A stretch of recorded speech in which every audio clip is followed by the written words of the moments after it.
أعوذ بالله السميع العليم من الشيطان الرجيم بفضل الله بسم الله الرحمن الرحيم الحمد لله رب العالمين والصلاة والسلام على خير خلق الله أجمعين محمد اللهم صل على محمد وآل محمد وعلى أهل بيته الطيبين الطاهرين واللعنة الدائمة على أعدائهم أجمعين إلى قيام يوم الدين. قال الله سبحانه وتعالى في محكم كتابه الكريم بسم الله الرحمن الرحيم قل لا أسألكم عليه أجرا قل لا أسألكم عليه من أجر إلا المودة في القربى وما سألتكم من أجر فهو لكم. صدق الله العلي العظيم. These two separate verses in the Holy Quran are a commandment from Allah subhanahu wa ta'ala to His Holy Prophet, telling the people to say to them, I ask of you no reward but love of the nearest of my kin. And this reward that I ask of you is for yourself. When we hear about this commandment of love for the Ahl al-Bayt, it brings about a very interesting concept in our life, a specific concept in our faith. And this concept is that of love and hate. Isn't Islam a religion of peace? Isn't Islam only about love and loving everything around you and loving the world that you live in? Or is there a factor of hate in the religion of Islam? Is the concept of hate necessarily a bad thing, or is it such a bad thing? How does Islam view these two core concepts of love and hate? And are these two concepts mutual? Can you have both, or can you only have one? Can you have only love, or can you have only hate, or can you have both? The Holy Prophet, through revelation of Allah subhanahu wa ta'ala, gives us a clear command to love his progeny. In fact, when he reveals this verse, they ask him, what do you mean by the qurba, by the near ones? What do you mean? Do you mean our near ones, our children, our relatives? And the Holy Prophet says, no. What I mean is Fatima and her husband and her two sons. This is my Ahl al-Bayt. This is exactly what I mean by it. And your love for them is a reward for yourself.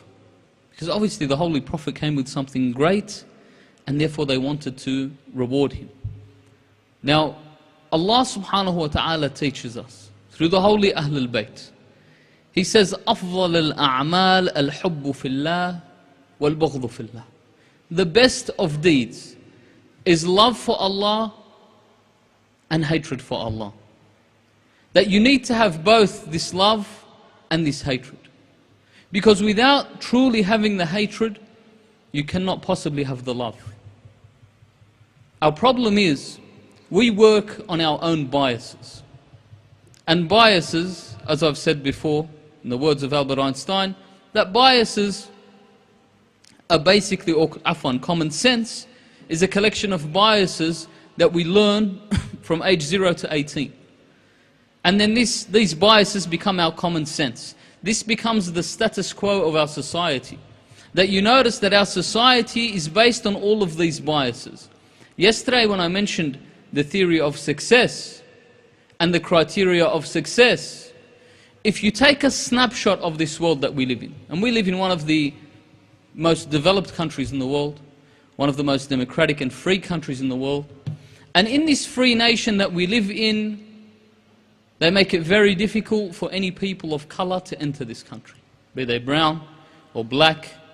They make it very easy for people of white color to enter. Yet, they run around saying freedom and democracy and free speech and free will. That's one. Go and have a look at the refugees on Manus Island and the way that they are being treated. If anyone hasn't noticed this in the news.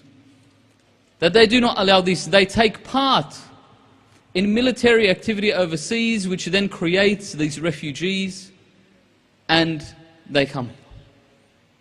They attempt to come here, some drown on the way, the ones that don't get taken to refugee detention centers, and there they are robbed of their minds. They are put under so much stress and pressure that they become so poorly psychologically affected that they never may be normal functioning human beings. We have a look at the world overseas and the amount of famine. That the majority of people, the majority of the wealth, if we were to break up the wealth into 10 parts, the wealth of the world, that 9 parts of this wealth is controlled by 10% of the population. And 1 part of this wealth is controlled by 90% of the population. These are basically roughly the statistics. That we are throwing out tons of food and there are people starving on a daily basis. We are shocked when we hear about a person committing a heinous crime. Look at the shootings that continually happen in the United States. But other than this, we are shocked when we see, for example, in the Middle East, there was a person that killed themselves, a suicide bomber. Be he from wherever he may be.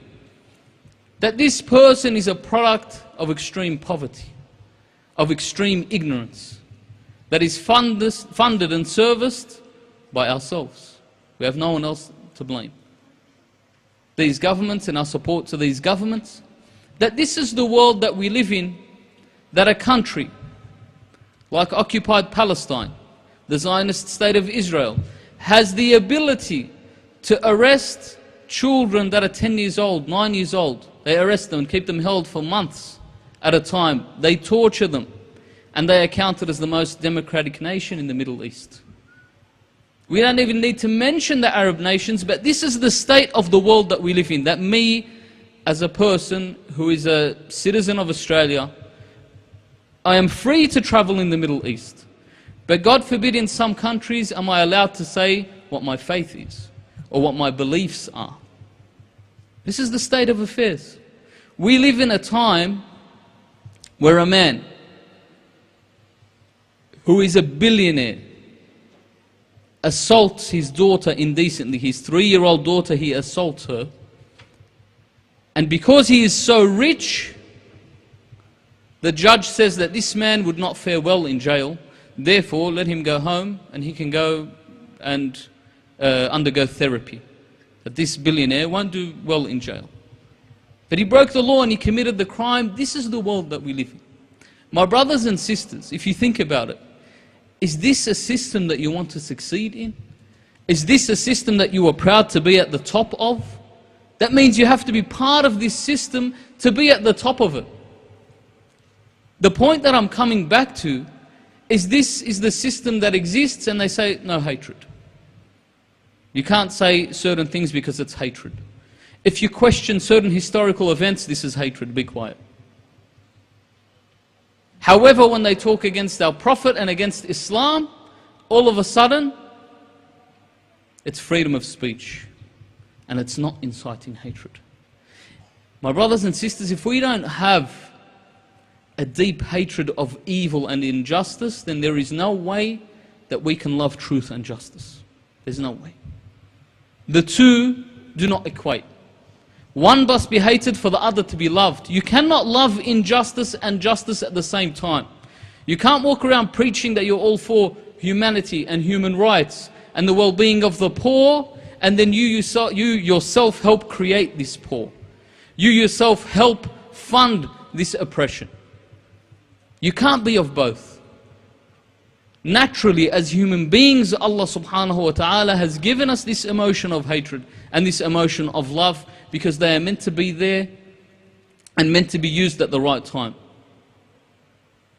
That's number one. Number two, we have to be objective when we define our religion. So we can't have any bias towards the way we study and we research and look into our religion. The example of, imagine 2 detectives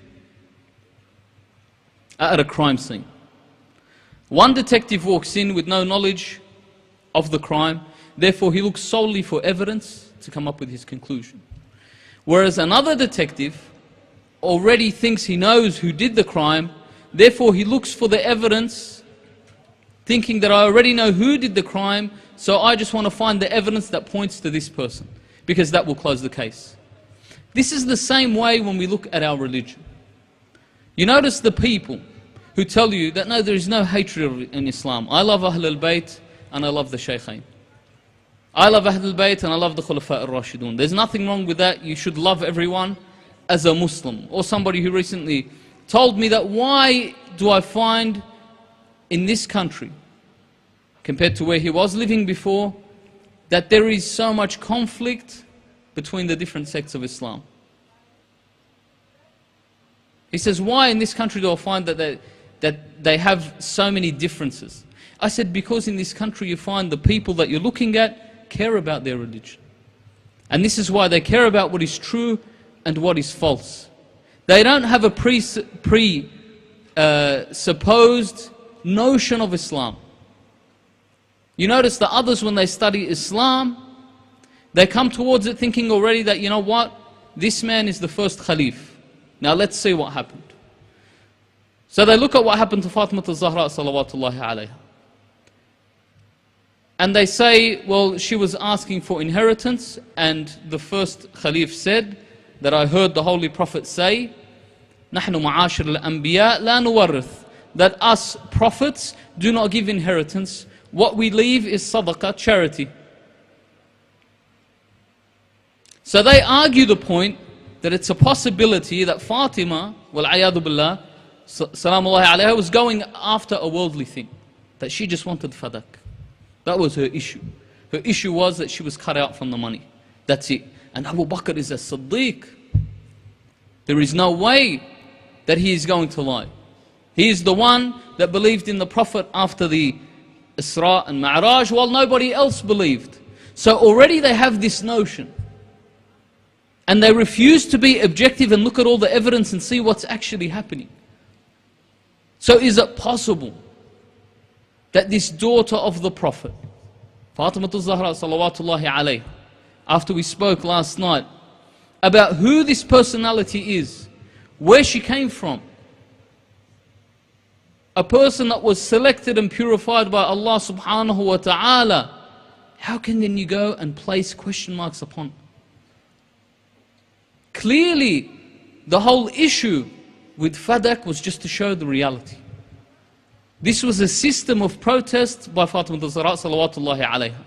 This is how she taught us to show our love for the Ahlul Bayt and our hatred for the enemies of Ahlul Bayt.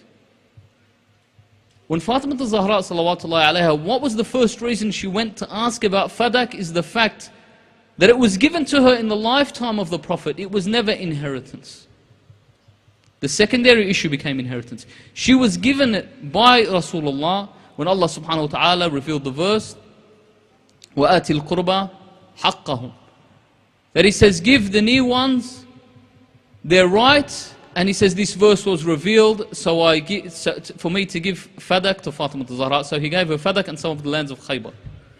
He gave her this land, and then she notices after the martyrdom of the Holy Prophet that the first Khalif had sacked all of the workers in the land and he had put his own workers.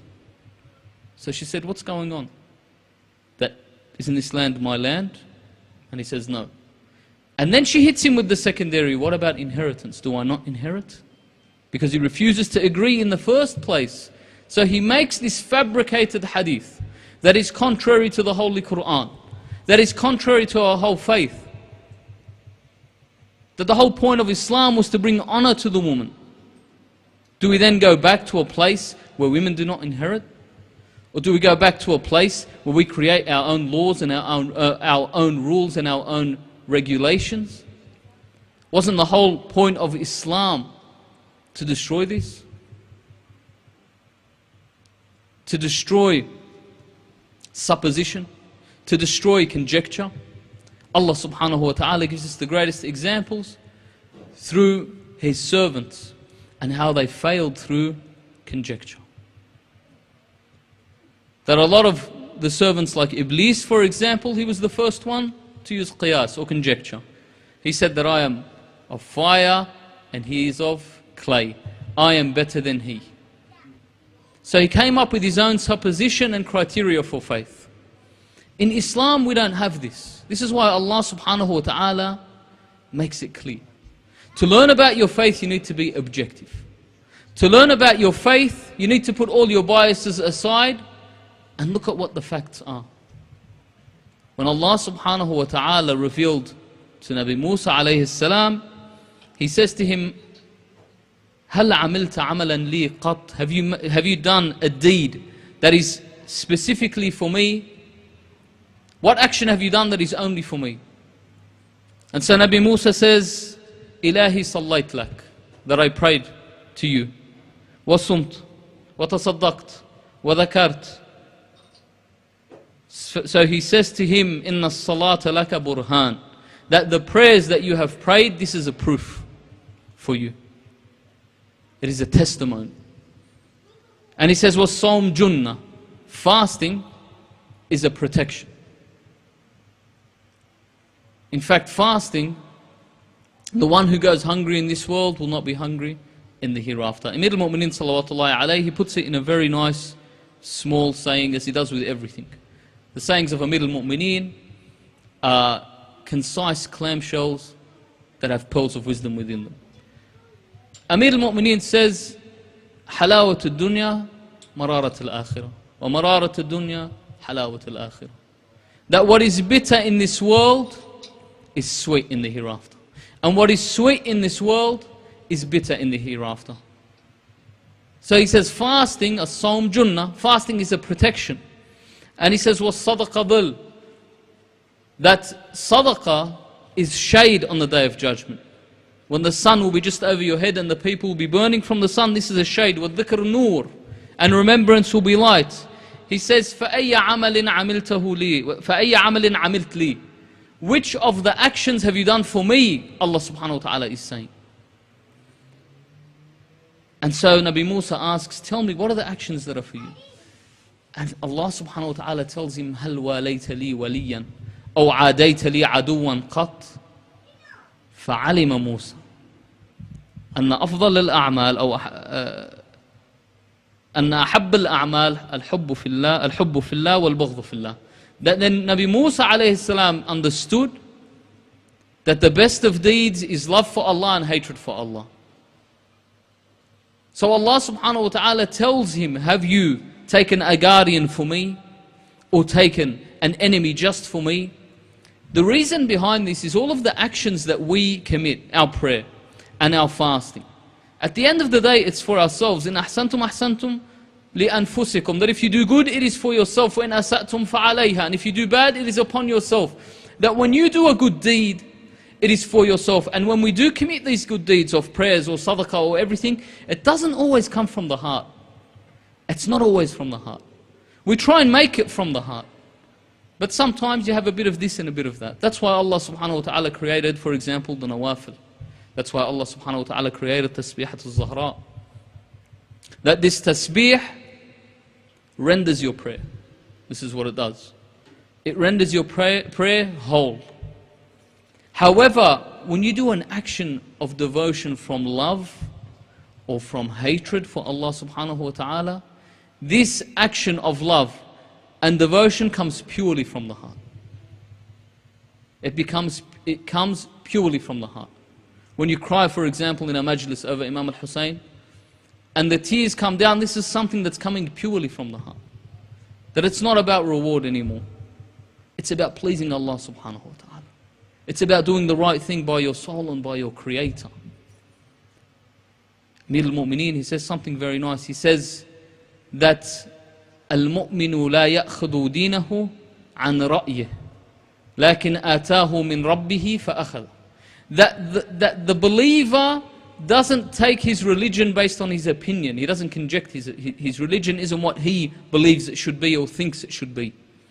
That he found it from his Lord, therefore he took it. That Allah subhanahu wa ta'ala revealed this religion, so he accepts the religion. When they ask Rasulullah sallallahu alayhi wa sallam, should we write down everything you say? He says, of course. They say, what about fil ghadab, when you are in a state of wrath? That Rasulullah sometimes became angry. Did he not become angry at times? He warns you about making your anger overtake you, but Rasulullah becomes angry when it's wrath for Allah. When Rasulullah sallallahu alayhi wa sallam, When the people didn't believe in him and they threw sticks at him and they used to put thorn traps in his path, he raised his hands towards Allah and he says, "Oh Allah, forgive my people, for they don't know what they're doing," out of ignorance. And when they attacked him, he would say this, "Oh Allah, first they refused to believe. Second, they attack me, but they know not what they do. Forgive them." And then when Rasulullah sallallahu alayhi wa sallam was on his deathbed, and it was time for him to leave this world and ensure his successor took the rightful position, the anger of Rasulullah came out. What did he say? He sent all of the people that he knew might be of opposition to Amir al-Mu'mineen on the military campaign under the leadership of Usama. And then he said, "May Allah curse whomever leaves the army of Usama. That I've sent these people away, not forgive them, they know not. Now they know and understand. Curse whoever leaves and comes back." This word, la'an, or la'na, this curse, it is actually a dua. That it is a dua that we make, we say, "Oh Allah, eject this person from your mercy. Do not allow your mercy to reach this person." Now some people sit there and think, you know what, that's a bit harsh, I want everyone to get forgiven. The majority of people that think like that, in all honesty, and I hope I don't cut anyone, but the majority of people that think like that either themselves have sins under their belt and would like to be forgiven, so they want the other guy to get forgiven as well, or the majority of people that think like this do not understand what evil is.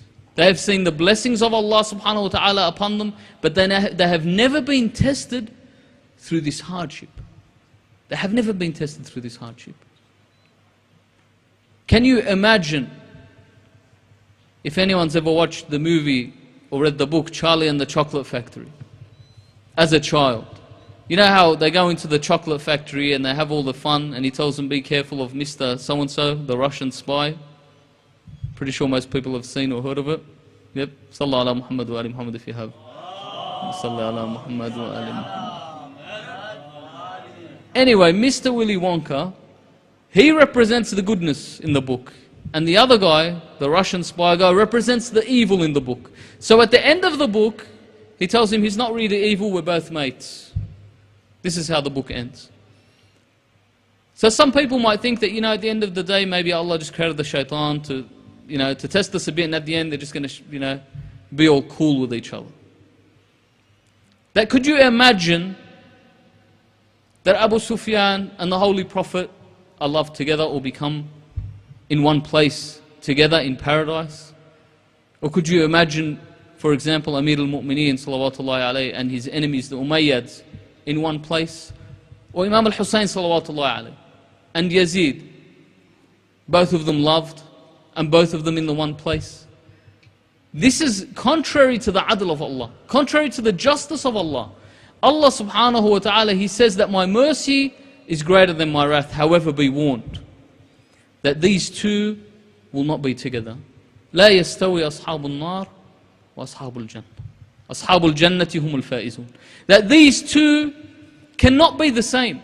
You can't put them on the same level. The ones who were in paradise are victorious, and the other ones are to the fire of hell. There was an argument between a Shiekh who was giving a lecture to some people, and he was talking about the justice of Allah subhanahu wa ta'ala. That on that day of judgment, the justice that Allah subhanahu wa ta'ala will show, although His mercy will be greater than His justice, but that justice, He says, you will even be asked about, when you touch your friend's clothes and check the material to see what it is. If you're sitting together and you sort of just touch the clothes and you check the material, oh, it's a good shirt, good. You will be asked about that. This is your friend's shirt, why did you touch it? Allah subhanahu wa ta'ala is just. Allah subhanahu wa ta'ala didn't create this world for play. He didn't create it for no reason. He didn't just put us here and just so we can have a jolly good time. He put us here to test us, لِيَبْلُوَكُمْ أَيَّكُمْ أَحْسَنُ عَمَلًا. And then after this, He brings you back and He doesn't oppress you. But you will see whatever actions that you have made and what actions you have done. You are here to learn not to harm other people. You are here to learn obedience to Allah subhanahu wa ta'ala. Find the truth and follow the truth. That these two, the good and bad, can't be placed on the same level. It is against the justice of Allah. And if we were to believe this, then it shouldn't matter. Then it shouldn't matter if we do good or do bad, because it's just like a lucky dip, if this is the case. That maybe people like Muawiyah will go to heaven. Maybe people like Yazid will go to heaven. If this is a belief that we have, or we even entertain, then where is the justice of Allah? Cancel everything about religion. There's no point. If there is no justice, there's no point. Do you really think that someone like Nabi Zakaria, who was sawn in half when the people chased him to kill him, a tree opened up for him, and he jumped in the tree, and the tree closed behind him. So Iblis saw this, the tradition says, and he held his cloth. When the tree closed, the cloth was hanging out of the tree. So when the people that were chasing him came up, Iblis came in the form of a man and said, he's in the tree. So they took a saw out and they began to saw the tree. And as they were sawing Nabi Zakaria in half, salamullah alayh, one angel came down and said to Nabi Zakaria, be silent and you will be counted of the patient ones. Nabi Zakaria was silent and he was sawn in half. Make no mistake about the treachery of the enemy. That right now it looks all fine and dandy, but you want to see the reality of it, the advanced stage of tyranny, go and look in the Middle East. Go and look in the countries in the Middle East where if you speak country where they can sentence to death 536 people in one judgment. No lawyers present, nothing. That's it. Sentenced to death. Gone. Countries where they shoot people, like Bahrain, with rubber bullets and kill them, where they arrest whomsoever they please on whatever charges. Whatever they don't like becomes illegal. This mode of social media is no good. It becomes illegal. Even our country is becoming like this. This is the true face of tyranny. From one side they show you the good face, but this is the truth. This is the evil that we allow to grow. We allow this to grow because we don't hate it enough. Simple as that. That we don't have enough hatred for injustice, therefore we allow it to thrive. We allow it to grow because if we hated it, we would stop it at its door. If we hated it, we would stop it in its tracks. And this is why Allah subhanahu wa ta'ala created this concept of bara'ah and baghd, hatred and disassociation from His enemies. Firstly, because it's the greatest deed that you can do. Love for Allah and hate for Allah. Secondly, because by creating this barrier of disassociation, by creating this barrier of disassociation between yourself and these bad deeds, it takes you away from these bad deeds. It takes you away from them. That if you denounce it, you know there is so much a hadith about Amr bil Ma'ruf and Nahi anil Munkar. That for us to enjoin what is good and to help forbid what is evil. And Allah subhanahu wa ta'ala says, and if you do not do this, then the worst of you will become the leader over you. And your dua will no longer be heard. That you ask Allah subhanahu wa ta'ala to get rid of this injustice upon you, and your dua will not be heard. This injustice will be of your own doing, and therefore you will have to put up with it. This is why we have that concept of bara'ah and disassociation from the enemies of Allah subhanahu wa ta'ala to create that barrier. When we talk about any of the evil people in history and we disassociate with them, this is one step to ensuring that their actions do not happen again. By remembering their actions, this is a step towards these actions never happening again. Because we stand in their way. When we disassociate with these actions and these personalities and characters, we stand in the way of the action and the action doesn't come back. However, when we allow it and we say, no, this is just history, or forget it, it's just going to cause trouble. Don't go and read up about it, don't go and learn about it. The other day I was reading about the Bosniaks in Serbia. And during the war in 1992, فَحْمَدْ صَلَّى عَلَى مُحَمَّدْ وَآلِ مُحَمَّدْ اللهم صل على محمد وآل محمد الثانية يرحمكم الله.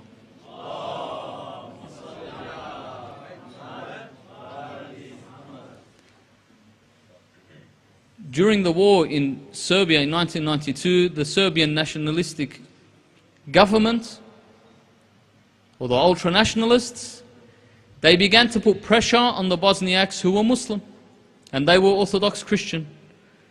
They began to put pressure on them, so during that time, a small resistance group was formed out of the Bosniaks. Now the Bosniaks attempted to resist, so the Serbians recruited paramilitaries. People that weren't like conventional soldiers, but a lot of them were from the army, to go and attack and kill these Bosniaks. So they would go after the Bosniaks, they would take the men and kill them, bring the women and children and put them in houses and burn the houses. And they would burn down with the women and children in them. They had concentration camps, mass graves, hidden mass graves that to this day haven't been found, of thousands of people that they killed. Go and look it up and research it. The reason I mention this is that only recently this same nationalist party that was in power before, in the 90s, is back in power in Serbia. And so when they entered into power, they realized that within their city there was emblems, or there was markings on the buildings, like this is the monument of the so-and-so massacre. And this is the place where the other massacre took place. And this is the place where the mass rape took place. And this is the place where they burnt a family in the house. And then if you go into the cemetery, you look on the graves, and even on the graves, it says that this person died, or he's a martyr, stashhad, in this, shahada in this battle or in this massacre. So you know what the government did? And this is very interesting, because it's not only exclusive to Islam that we break down graves and we exhume people. You know, not our Islam, if you understand what I mean. They sent people protected by military with grinders to grind back the gravestones. So it's unknown where these people died or how they died. So they grinded back how they died. When the people came to protest, they got the army to stand in the way. And the army protected these tradesmen with grinders while they grinded away the gravestones. They broke down any monument that was made, because they said this never happened in history, this is something that is not true. It is not real. So these Bosniaks will always claim it happened, but after these monuments disappear and the people forget, what do you think will happen? And it's building up all over again. In Islam, or in the history of Islam, the same mode of operation took place. We see that after the death of the Holy Prophet, after the martyrdom of the Holy Prophet ﷺ, we see that they attack the values of the Holy Prophet and the household of the Holy Prophet, and to this day they try and eliminate its existence as if it never took place. You look at Jannat al-Baqi', if you go to visit the Imams, I mean, even if you were to look at it from a non-Islamic perspective, imagine it as the heritage of your country. And they destroy the graves, they stop people from visiting the graves, they destroyed the graves of all of the Imams that were buried there. If they knew where the grave of Fatima al-Zahra was, then they would also destroy that. That they want to delete and eliminate history. And it's hilarious when you sit and watch them argue or speak about what happened in history and how it is necessary for us to forget it. So they say the Shia believe in these Imams. They have these 12 Imams and they give them divine attributes. I don't know where they got that from. This is what they say about the Shia. And then they say, but we follow the 4 rightly guided Caliphs. And then he doesn't even source why they're 4 rightly guided Caliphs, or where this whole point of 4 rightly guided Caliphs came in. Who coined the term? When they tell you that Allah subhanahu wa ta'ala commands us to hold on to the rope of Allah, تَمَسَّكُوا بِحَبْلِ اللَّهِ, that hold on to the rope of Allah, that we should be united and we shouldn't split up, but they don't tell you what the rope is. They tell you go directly to Allah, then why did Allah speak about a rope? What is this metaphorical rope that Allah subhanahu wa ta'ala speaks about? Why did He not say, تَمَسَّكُوا بِاللَّهِ جَمِيعًا? Why did He have to say that we have to hold on to the rope? What is the rope? وَاسْأَلُوا أَهْلِ الذِّكْرِ إِن كُنْتُمْ لَا تَعْلَمُونَ. So imagine a religion, because when you tell them who are Ahl al-Dhikr, they say the Christians and the Jews. You ask them and they'll tell you yes, they'll verify it. Imagine a religion that is introduced to you and they tell you if you don't know something, go and ask the predecessors, they'll give you the information that you need. Then why would I bother with this religion? So this is the system that they attempted to implement, and to this day they want the history of what happened to be forgotten. But alhamdulillah, Allah subhanahu wa ta'ala has kept the history alive and well, even in their books. The truth, no matter how much you try and bury the truth ultimately returns. The truth comes back. The truth comes out. That they attempted to bury the truth of who Fatimah al-Zahra was, and the narrations are there in many numbers, in all of their books. Whoever angers Fatima angers me. Whoever angers me angers Allah. And then it says in another tradition, in their books, that Fatima al-Zahra salawatullahi alayha died and she was angry with the first two Khalifs and she refused to speak to them, ever. And in the Holy Quran, Allah subhanahu wa ta'ala says, what does He say about the people in الَّذِينَ يَأْذَوْنَ اللَّهِ وَرَسُولِهِ? That whoever attempts to harm Allah and His Prophet, or annoys Allah and His Prophet, فَعَلَيْهِمْ لَعْنَةُ اللَّهِ وَأَعَدَّ لَهُمْ عَذَابًا أَلِيمًا أو مُهِينًا عفوا. That He says that whoever harms the Holy Prophet, or Allah subhanahu, or attempts to harm Allah and the Holy Prophet, then upon them is the curse of Allah, and He has prepared for them a humiliating chastisement. That these things are so clear and before them, however they tell you, no. That this is something that we shouldn't look at. This is something that we should leave behind. They did a good enough job. If we fall to this and leave the quality of bara'ah and this association, then effectively we destroy our heritage, we destroy our religion, we destroy our values and our belief system.